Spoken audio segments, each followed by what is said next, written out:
रोज़ा बहुत लग रहा है यार, ये तो बड़ा मुश्किल टाइम आ गया है, मत तंग करो मेरा रोज़ा है। यानी इस तरह की बहुत सारी चीज़ें ना कि हम बहुत ज़्यादा ना वी फील सेल्फ पिटी का शिकार होते हैं हम कि हमने रोज़ा रखा बड़ा एहसान किया पूरे मुल्क और कौम पे। वी डोंट अंडरस्टैंड कि अल्लाह सुब्हानहू व तआला हमें किस तरह से एक मौका दे रहे हैं to be able to allow our sins to get forgiven. बड़े बेसिक मसले मिसाल के तौर पे क्या रोज़े की हालत में आप जो है वो टूथब्रश यूज़ कर सकते हैं कि यूज़ कर सकते हैं, टूथपेस्ट यूज़ कर सकते हैं कि यूज़ कर सकते हैं। फलसफा ये है ना, अल्लाह ने हलाल से रोक दिया यही ट्रेन करने के लिए ना कि आप अगर हलाल से रुक सकते हैं तो फिर हराम से हम सब शैतान तो लॉक कर दिए गए हैं, तो अभी भी जो मेरे अंदर इतनी ज़्यादा डिज़ायर्स, टेम्पटेशन और गुनाहों की वसवास और ख़यालात आ रहे हैं, now this is not because of शैतान, this is because of my own corruption of my own नफ्स।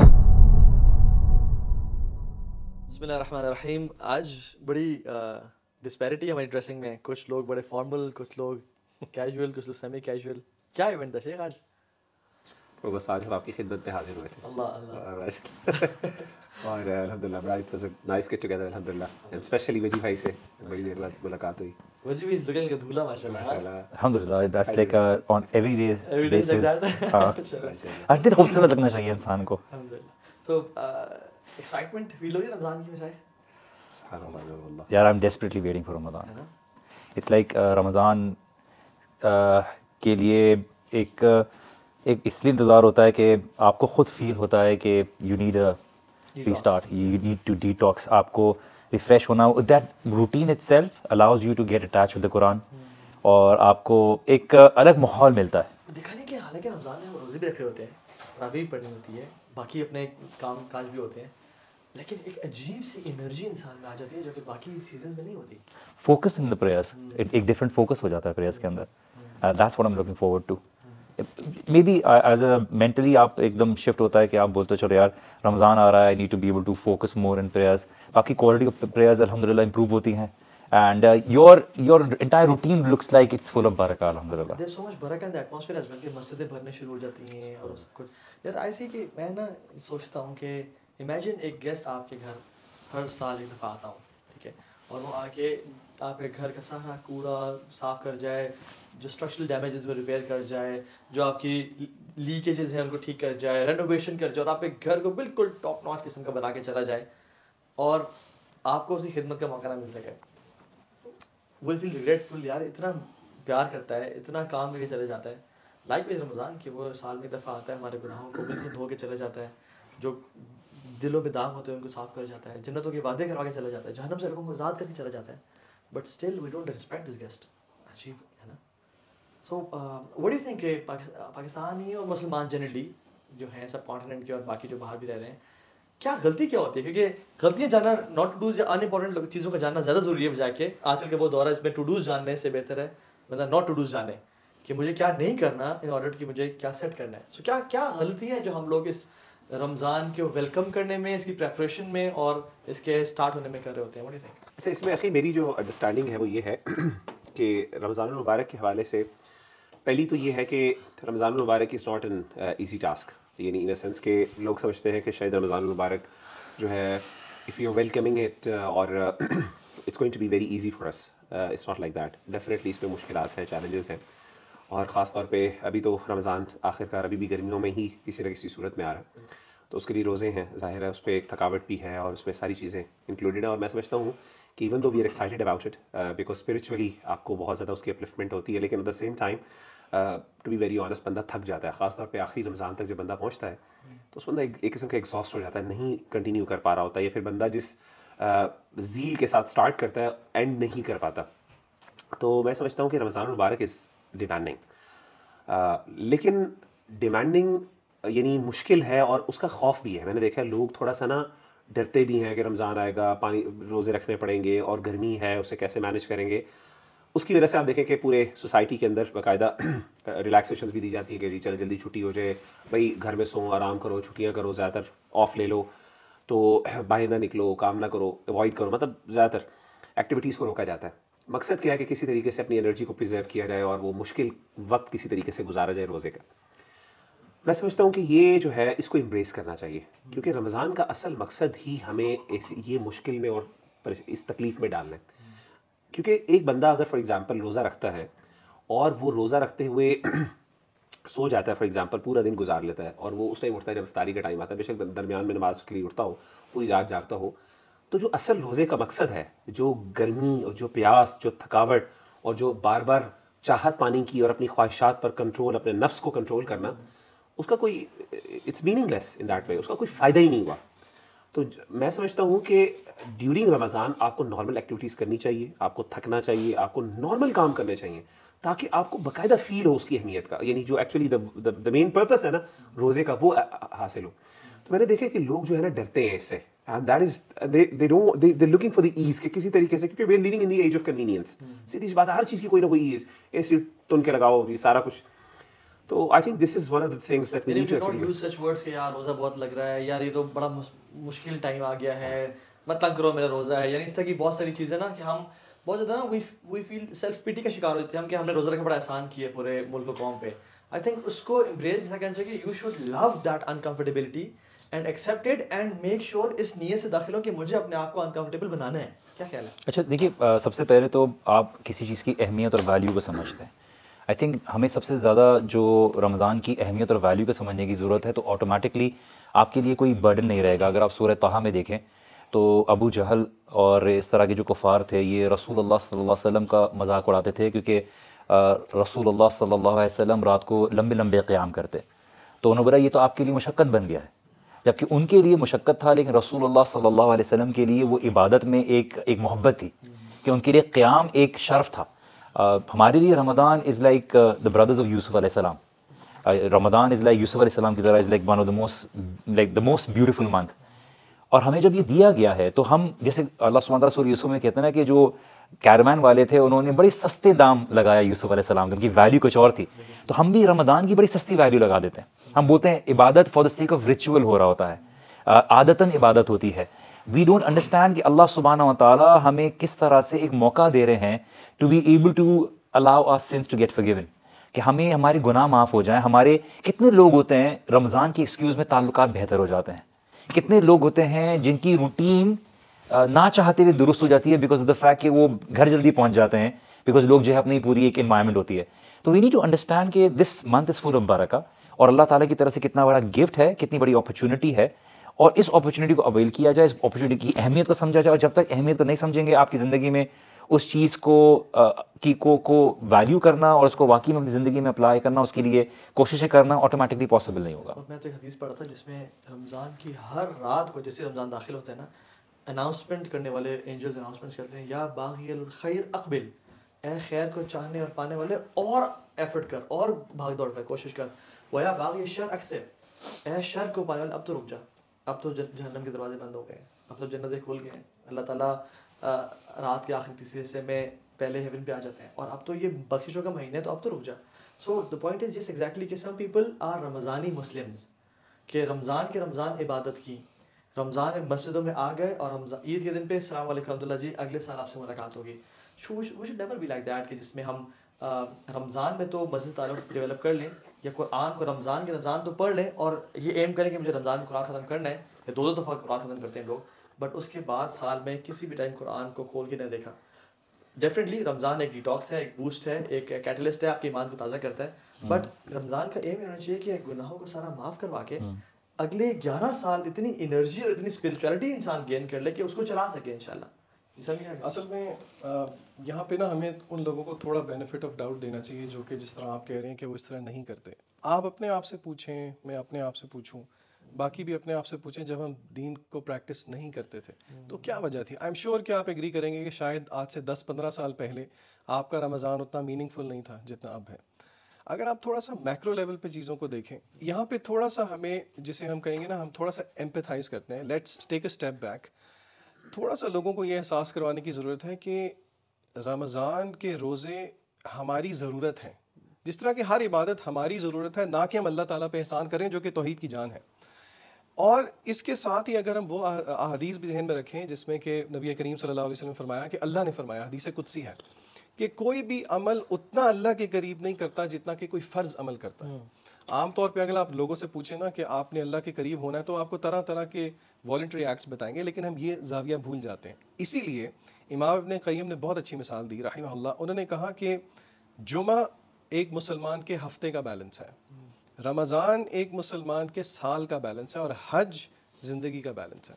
ये जाविया अगर हम रखें कि रमज़ान मेरे और आपके लिए आया है, तो फिर और ज़ाहिर देखें कोई भी प्रैक्टिसिंग मुसलमान है वो रमज़ान के एंड पे ये नहीं क्लेम करेगा कि हाँ मैंने हक अदा कर दिया, एक रिग्रेट तो रहता है। तो मेरे ख्याल से ये फ्रेम ऑफ माइंड अगर हम जहन में रखें कि ये हमारे लिए है, तो फिर हम ये नेगेटिव अफर्मेशंस ना करें और पॉजिटिव अफर्मेशंस करें कि नहीं हो जाएगा, तो अल्लाह ताला आसान कर आई देता है। Think taking each and every second of Ramzan very seriously और उसको वैल्यूबल समझना। मैं तो सर लेक्चर में ये भी मिसाल देता हूँ कि फॉर एग्जांपल किसी एक स्टैंडर्ड चार्टर्ड बैंक है, उसने ये कोई इस्लामिक बैंक ले लेते हैं, ठीक है, उसने एक वरंदाजी की और करोड़ों लोगों में से आपका नाम निकला और उन्होंने एक स्पेशल रिवॉर्ड रखा कि एक लकी कस्टमर हम साल में एक सेलेक्ट करेंगे जिसको हम जो अपना ट्रेजरी है उसकी ओपन एक्सेस दे देंगे for 1 minute and it's you. और आप आते हो, it's all media there, cameras, anchor सब आए हुए हैं, लोग हज़ारों की तादाद में हैं कि वो 1 मिनट में ये शख्स कितना पैसे इकट्ठे करेगा अपने लिए, और सामने गोल्ड भी है, कैश भी है, 1000 5000 के नोट सब पड़े हुए हैं। And you know they start, okay are you guys ready for the most exciting part of the year, और ये इनाम हमको देने जा रहे हैं, okay 3 2 1 your time starts now. Just imagine वो शख्स अपना फ़ोन निकाले और किसी को कॉल मिला कि हाँ क्या हाल है यार, ठीक, मैं बैंक आया हुआ था, बस ज़रा चल बात करता हूँ उससे मैं, और फिर अपना इंस्टाग्राम खोले तो स्क्रॉल करे और फिर जाए उससे ट्रेजरी में और 5000 का जो नोट का एक पैकेट है वो जेब में डाल के और बाहर आ जाए। What would people think about this person? कोई बेवकूफ़, तुझे इतनी बड़ी अपॉर्चुनिटी मिली थी यार, तू अपनी ज़िंदगी को सेटल कर सकता था, तू इतना माल इकट्ठा करता और उस मिनट के एक एक सेकंड को यूज़ करता, तेरी 7 नस्लें खाती है उसको, but you wasted it. Ramzan is above that कि एक एक सेकंड इतना कीमती है। अगर हम इसको सीरियसली जाने कि हम ट्रेजर्स इकट्ठे कर सकते हैं, हम अपनी सारी ज़िंदगी गुनाहों को बख्शवा सकते हैं, और हम अपने यानी सुभान अल्लाह, हम में से कौन शख्स है जिससे दुआएं कबूल नहीं करवानी? रोज़ेदार की दुआ सिर्फ अफ्तारी के टाइम कबूल नहीं होती, जब से रोज़ा शुरू हुआ तब से लेके हम सहरी से पहले बस वो या तो अपना स्क्रोलिंग चल रही, सहरी का वेट रहा जी, अम्मा जी सहरी पका रही हैं, हम तौबा इस्तगफार नहीं करते। क्वालिटी है लोगों की, व बिल असहारी हम यस्तगफिरून के सारी टाइम सहरी टाइम पे तौबा इस्तगफार करते हैं। सो उलमा से कि take benefit of that time, सहरी वाला जो टाइम है उसमें कसरत से इस्तगफार करो।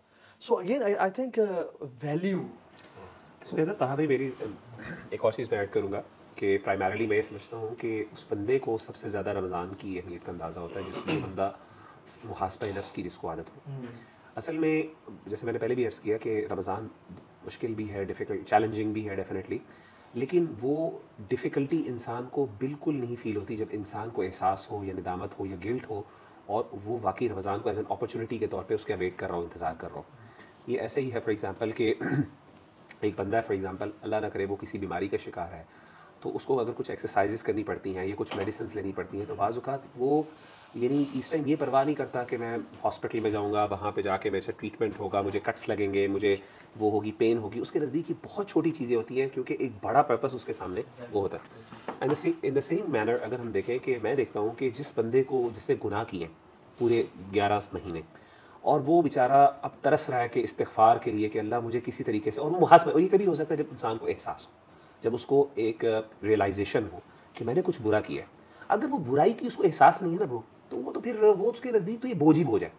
लेकिन जितना उसको एहसास गहरा होगा ना, जितना उसको गम ज़्यादा होगा, जितना वो उसके लिए तो रमज़ान की मुश्किल से मुश्किल घड़ी उसके लिए आसान होगी। वो कहेगा ये तो मेरे लिए जन्नत आ गई, मेरे लिए अपॉर्चुनिटी आ गई। तो अलकय्यिसु मन दाना नफ्सहु व अमिला लिमा बअदल मौत। तो समझदार और अक्लमंद आदमी वो कौन है जो मुहासबा नफ्स करता है और फिर उस मुहासबा नफ्स के बदले में मौत के बाद वाले जो अमाल हैं उसकी तैयारी पहले कर लेता है। तो मैं समझता हूँ कि ये बहुत नज़र, तो मैं अपने भाइयों को मैं कोट भी आपसे शेयर करूँ, सल्लल्लाहु अलैहि वसल्लम कहते थे कि जो रजब है ना वो बीज बोने का महीना है, शाबान जो है ये पानी देने का महीना है, और रमज़ान काश्तकारी करने का, काटने का महीना है। What we do is Ramzan से 1-2 दिन पहले सोचा यार रमज़ान आ रहा है, क्या करना है, ग्रॉसरी भी उस दिन कर ली, अच्छा ईद की शॉपिंग भी रमज़ान के आखिरी अशरे के लिए रख दी कि उस टाइम कर लेंगे, पहले नहीं की रमज़ान से, हालांकि रमज़ान से पहले ईद की शॉपिंग कर लें, ठीक है, रमज़ान से 2 महीने पहले रमज़ान की तैयारी कर लें, रजब में रोज़े रखें, कुरान की तिलावत शुरू करें, शाबान में इसको और परफेक्ट करें, और रमज़ान में उसका एग्जीक्यूशन करें कमाल की। हम शुरू क्या करते हैं, और ये जी कल फर्स्ट रमज़ान है गाइस, अपना स्केड्यूल बना रहा हूँ मैं, ठीक है, हम ऐसे इतने बजे उठेंगे, इतने बजे सोएंगे, and every time we fail and we don't realise कि यार मैं क्यों फेल हो रहा हूँ, बिकॉज हमने कभी प्लानिंग नहीं की थी, हमने उसी दिन शुरू करना चाहा। अच्छा, इसमें ना तहाँ भी एक और चीज़ जो मैं ऐड करूँगा यहाँ पे वो ये है कि हमने जैसे बात की ना कि रमज़ान मुबारक की आपने मिसालें दी कि गुनाहों के बख्शवाने का, ये बात समझना हमें हम सबको समझने की ज़रूरत है कि रमज़ान से बेनिफिट उठाना ये मुस्तहब नहीं है, मुबाह नहीं है, बल्कि फ़र्ज़ है। अल्लाह बिल्कुल फ़र्ज़ इसलिए है, फ़र्ज़ का मतलब ये होता है कि अगर आप नहीं करोगे तो आपको गुनाह मिलेगा। मुस्तहब ये होता है कि आप कर लो तो फ़ायदा है, ना करो तो कोई मसला नहीं। Majority of the people they believe कि रमज़ान से फ़ायदा उठाना बेसिकली मुस्तहब है, ये एक ऑप्शनल, एक वॉलंटरी एक्ट है। हदीस से कैसे साबित होता है कि ये फ़र्ज़ है? आप सल्लल्लाहु अलैहि वसल्लम की बड़ी मशहूर हदीस है कि आपने 3 दफ़ा जो कहा था आमीन आमीन, जब आप सल्लल्लाहु मिंबर पे तशरीफ़ फरमा रहे थे, तो उसमें से 3 चीज़ों में से एक चीज़ में नबी सल्लल्लाहु अलैहि वसल्लम ने, हज़रत जिब्रील अलैहिस्सलाम आए और उन्होंने आके बद्दुआ दी। आपने फरमाया रग़िम अनफ़ इम्रिइन अदरक रमज़ान फ़लम युग़फ़र लह, वो बंदा बर्बाद हो गया। और आप सल्लल्लाहु अलैहि वसल्लम ने आमीन कहा और आपने कहा दख़ल फ़िन्नार, आपने एक हदीस में दख़ल फ़िन्नार के भी कहा कि वो जहन्नुम में दाखिल हो गया वो बंदा कि अदरक रमज़ान फ़लम युग़फ़र लह, कि जी वो रमज़ान मुबारक उसकी ज़िंदगी में आया और उसने फ़ायदा नहीं उठाया। तो ऐसा बंदा जो है, अल्लाह माफ़ करे, ये मतलब इससे पता चला कि ये ऑप्शनल नहीं है, यानी रमज़ान आ रहा है तो आप पर फ़र्ज़ है कि आपने उससे फ़ायदा उठाना है, वरना बर्बाद और तबाह है। आपके तीन पास तरह के लोग होते हैं रमज़ान में। मैं समझता हूँ कि एक लोग, वो लोग जो दाखिल होते हैं रमज़ान में, वो इस लेवल पे थे, and when they leave at a worst level, they leave Ramzan और बदतरीन होके। कुछ लोग होते हैं जो आए तो इससे और इसी में चले गए, कोई बेनिफिट नहीं लिया, और कुछ लोग आते हैं यहाँ पे और अपने अल्लाह की जन्नतें पाके चले जाते हैं। पहले वो लोग हैं जिन्होंने रोज़े भी छोड़ दिए या फ़राइज़ छोड़ दिए, या रोज़ा तो रखा और ज़ोहर असर नमाज नहीं चली, या रोज़े का हक अदा नहीं हक किया। अदा नहीं किया, गालिम गलोच की, ठीक है, और गीबतें चुगली की रोज़े की हालत में, ठीक है। तो लैसा लहू इल्ला जुअ, इसके लिए कुछ भी नहीं सिवाय भूखे। दूसरा वो शख्स था जो कि गुनाहों में भी पड़ा रहा और नेकियां भी करता रहा, उसका बैलेंस उसने स्ट्राइक किया। तीसरा वो शख्स जिसने वाकई में मैंने उठाया। तो मैं और आप देखें कि हम किन लोगों में से हैं। आपको पाकिस्तान, इंडिया, बांग्लादेशी कल्चर पता है। कज़न्स इकट्ठे होते हैं कि रमज़ान इकट्ठे गुजारेंगे, रात को क्रिकेट खेलेंगे और सुबह सहरी करके फजर पढ़ के सो जाएंगे और फिर उठेंगे असर के नमाज तक। सो क्रिकेट टूर्नामेंट्स, मुझे याद है अपने दौरे जahलियत में हम लोग सीजन्स जो हमने देखे थे ना, वो हम रमज़ान के लिए प्लान करते थे कि अच्छा टाइम गुजर जाएगा रमज़ान में, कि वैसे भी रोज़ा होगा तो भूख लगी थी, तो टाइम पास तो करना है, तो पूरे सीजन्स एपिसोड्स यानी बिंज वॉचिंग नेटफ्लिक्स रमज़ान के लिए रखा होता था। बट मेरी ज़िंदगी में जो चेंज भी लेके आया ना, वो रमज़ान लेके आया था। मेरा जो एक्सीडेंट हुआ था उसके लिटरली 10-15 दिन बाद इट वॉज रमज़ान, और मैं बड़ा एक सेल्फ अकाउंटेबिलिटी से गुजर रहा था कि मैं मर जाता तो। और शेख को जो रमज़ान आया ना, मैं तरावी पढ़ने गया और उसमें मैंने कुरान को पढ़ा। अगर रमज़ान मेरे एक्सीडेंट के कुछ दिन बाद ना आता ना, तो प्रॉब्ली शायद मैं आज इस जगह पे ना होता। अल्लाह का प्लान ऐसा था कि रमज़ान आया और उसमें मैंने कुरान से अपने आप को जोड़ा, कुरान को पढ़ना शुरू किया तर्जुमे के साथ, और फिर इबादत और लेक्चर सुनना शुरू किया। एंड देन आई रियलाइज्ड कि यार उस महीने ने शेख चेंज किया। सो जिसकी ज़िंदगी में रमज़ान आ रहा है ना, वल्लाहि नसीब, कितने लोग हम जानते हैं जो लास्ट रमज़ान ज़िंदा थे, मैं अपनी उंगली पे गिन सकता हूँ, वो इस रमज़ान अभी तक ज़िंदा नहीं है। और एक खातून तो शेख पिछले रमज़ान में, रमज़ान अगले दिन था, उससे पहले उनकी वफ़ात हुई, एक दिन पहले, मगरिब से कुछ टाइम पहले उनकी वफ़ात हो गई थी। She never got Ramzan.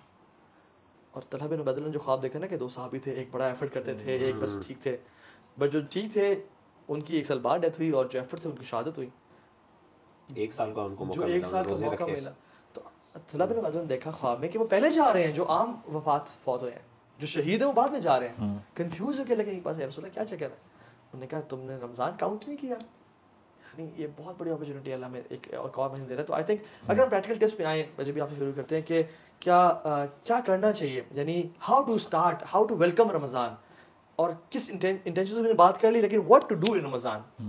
Allah सुब्हानहू व तआला कुरान में कहते हैं व इन्नहा लकबीरतुन इल्ला लिल खाशिईन, कि अल्लाह सुब्हानहू व तआला इसको तौफीक दे दे जो अल्लाह ताला से खशियत रखता है, अल्लाह सुब्हानहू व तआला उसके लिए आसान कर देता है। जैसे आपने एक बात कही थी कि रमज़ान चीज़ें स्टार्ट करने का मंथ नहीं है, बट मोर लेस कि हम अपनी डीड्स को परफेक्शन और हाइट पे लाने का एक मौका होता है। और एनी केस अल्लाह सुब्हानहू व तआला ने एक मौका रखा हुआ है। I think it's very important कि सबसे पहले जैसे हमने बात की थी कि एक चीज़ की अहमियत को समझा जाए। अगर मेरी सेहत ख़राब हो रही है और मुझे इंडिकेशंस मिल रही हैं, तो मुझे पसंद नहीं है। देखिए इंसान अपने आप को उस ट्रेनिंग से गुजारता है, सुबह सुबह अपने आप को उठता है, जॉगिंग करता है, वेट्स उठाता है, क्योंकि उसको पता है कि उसकी ज़िंदगी बहुत वैल्यूबल है। जैसे एक राइटर ने लिखा था कि इंसान बड़ा अजीब है, सारी ज़िंदगी सेहत को खर्च करता है पैसे कमाने के लिए, और फिर उसी पैसे को इस्तेमाल करता है सेहत को हासिल करने के लिए। तो हमारी असल में ज़िंदगी की प्रायोरिटीज़ ऊँची नीची हैं। तो हम सबसे पहले अपने आप को प्रायोरिटाइज़ करें कि अब डू आई रियली वांट जन्नत और नॉट, क्या मुझे जन्नत में जाना है या नहीं जाना। कि अल्लाह सुब्हानहू व तआला ने जब कहा है कि तुम पे ये जो रोज़े फ़र्ज़ किए गए हैं ताकि तुम तकवा अख्तियार करो, ठीक है, ताकि तुम उन लोगों में हो जो मुत्तक़ीन हैं।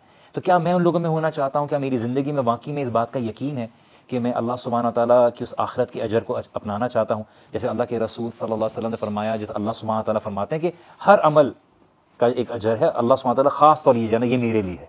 तो इसका क्या मतलब कि ये देखिए वो भी अल्लाह ताला के लिए अमल है, लेकिन रोज़े में आपने आउट ऑफ द वे जाना पड़ता है अपने किसी रोज़े को बताने के लिए, नमाज में दिख जाता है। इसकी अल्लाह सुब्हानहू व तआला ने ख़ास अपनी तरफ निस्बत की कि ये मेरे लिए, क्योंकि इसमें इखलास, इसमें एक सिंसेरिटी का एलिमेंट अलग डिफरेंट होता है।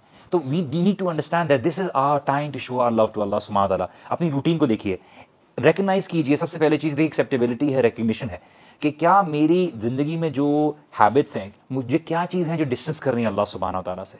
एक्सेप्टेबिलिटी और इस चीज़ की इंटेंशन कि मैं अपने आप को दुरुस्त करना चाहता हूँ इज़ द मोस्ट इंपॉर्टेंट। अगर कोई ड्रग रिहैब पे आता है और वो बहुत प्रॉब्लमेटिक है, सबसे पहले जो हेल्प करने वाला है वो पूछेगा कि यार do you really want to get out of this habit, कि तुम्हें ये हैबिट छोड़नी है। अगर वो विलिंग होता है तो उसके लिए बाद में सोल्यूशन होती है। तो सबसे पहले you have to recognize. Counselling करते हैं तो हम ये कहते हैं कि अगर आप विलिंग हैं, क्योंकि कभी माँ अपने बच्चों को ना खींच के लाती है या अपनी बेटी को खींच के ला रही होती है, हम कहते हैं नहीं नहीं नहीं, अगर ये विलिंग है तो ठीक है, अगर नहीं है तो हम कुछ भी कर लें, हम नहीं कर सकते। तो प्लीज कंटिन्यू। हाँ, तो अपनी ईटिंग हैबिट्स को बेहतर कीजिए। अपनी जो रूटीन है, जैसे आपने कहा कि लोग रातों को जागते हैं और रातों को किस मकसद से जागते हैं, just to be able to क्या सहरी करेंगे और सो जाएंगे। एंड अपनी हैबिट्स को बेहतर करने के लिए अपनी हेल्थ हैबिट्स को डिफरेंट कीजिए।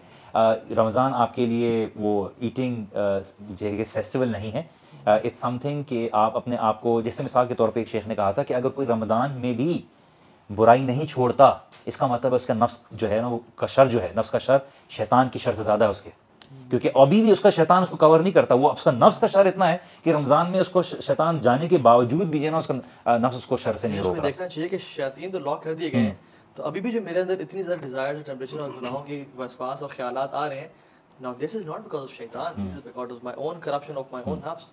और मैं समझता हूँ कि वजह भी ये रेस है, रमज़ान इज़ अ रेस, साबिक़ू बिल अमाली, मतलब हदीस में तो कुरान में भी आता है, वो सारे भागो दौड़ लगाओ। और इस रेस में इमेजिन 100 मीटर की रेस है, उसमें आपने तो कुछ नहीं उठाया हुआ, मैंने एक 50 किलो की बोरी उठाई हुई है और दूसरे बंदे ने 20 किलो की बोरी उठाई हुई है, तो आप लोग तो तेज़ भाग जाएंगे, हम पीछे रह जाएंगे क्योंकि हमने बोरियां उठाई हुई हैं।